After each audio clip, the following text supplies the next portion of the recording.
नहीं, मैं बिल्कुल उनकी रिश्तेदार नहीं हूँ। लकीली मैं उनके रिश्तेदार नहीं हूँ।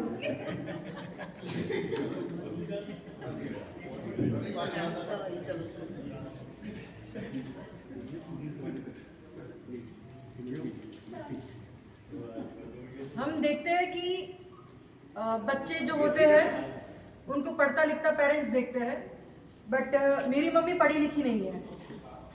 पर फिर भी मैंने देखा है कि न्यूज़पेपर जब भी आता है तो वो न्यूज़पेपर ऐसे खोलकर कई बार पूछता है कुछ फोटोज देखकर कि ये किस चीज़ का है। तो उनको देखकर अंदर से फील होता है कि काश ये पढ़े हुए होते। फिर मुझे कभी मन नहीं था कि वो कभी अपना अंगूठा लगाए, तो उनको अपना सिग्नेचर करना सिखाया और फिर उनको भी अच्छा लगा ये बात। तो तब मैंने लिखा था कि आप सबने सावित्री के बारे में सुना होगा। हाँ जी। तो जो मुझे सुनना था वही मैंने सुना, तो मुझे अच्छा लगा। मैंने माँ से सुना था सावित्री के बारे में। वो सती थी, सती सावित्री, जो अपने पति के प्राण यमराज से वापस लाई थी। मुझे नहीं पता था कि वो थी या नहीं थी। ऐसा कैसे हो सकता है? माँ कुछ पढ़ लिख नहीं सकती थी, पर माँ की चाहत थी कि मैं पढ़ाई लिखाई कर सकूं। मैंने पढ़ के जाना दूसरी सावित्री को। मेरी सावित्री माँ की सावित्री से अलग थी, बहुत अलग थी। ये कोई सती सावित्री नहीं थी, ये सावित्री बाई थी। और ये कोई व्रत कथाओं में नहीं थी, ये मेरी किताबों में थी, इतिहास के पन्नों में थे। और मुझे पता चला कि उनकी वजह से तो मेरे हाथों में भी किताब आई है। उनके भी जो पति थे उनका भी तो संघर्ष था, पर वो शिक्षा का था, जो पति पत्नी दोनों ने साथ में मिलकर जिया।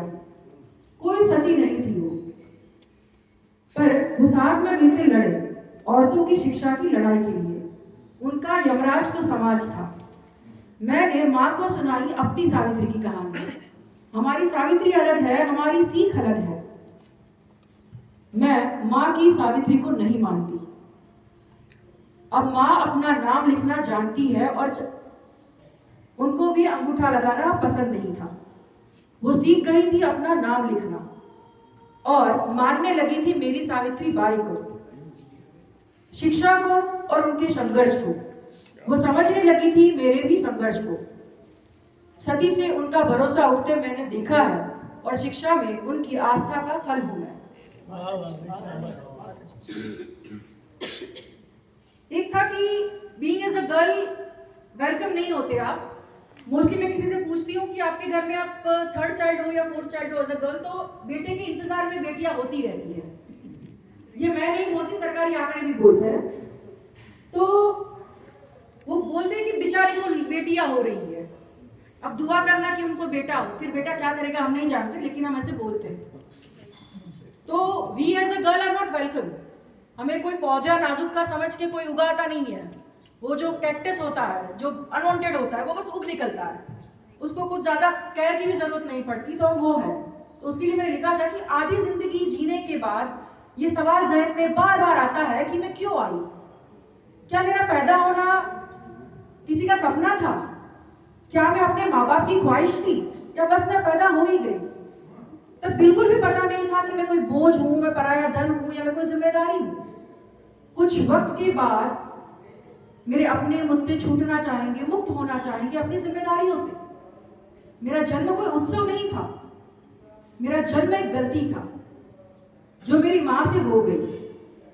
मेरा जन्म एक गलती था जो मेरी माँ से हो गई।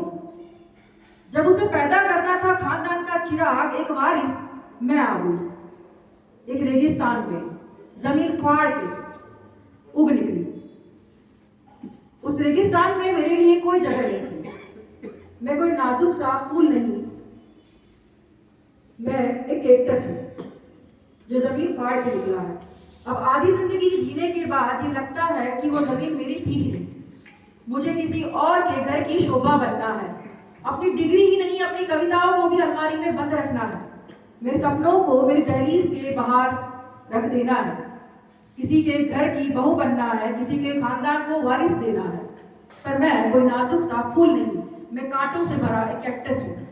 मुझे महंगी साड़ी और गहनों से सजाया नहीं जा सकता, मैं कैक्टस हूँ। मेरी कलम मेरे अस्तित्व के साथ जुड़ी है, मेरी किताबें मेरे जीवन का फलसफा है, मेरा संघर्ष मेरा श्रृंगार है।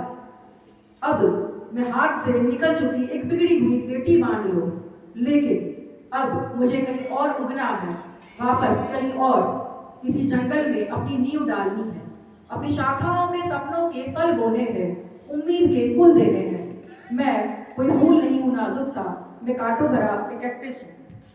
Thank you. और अभी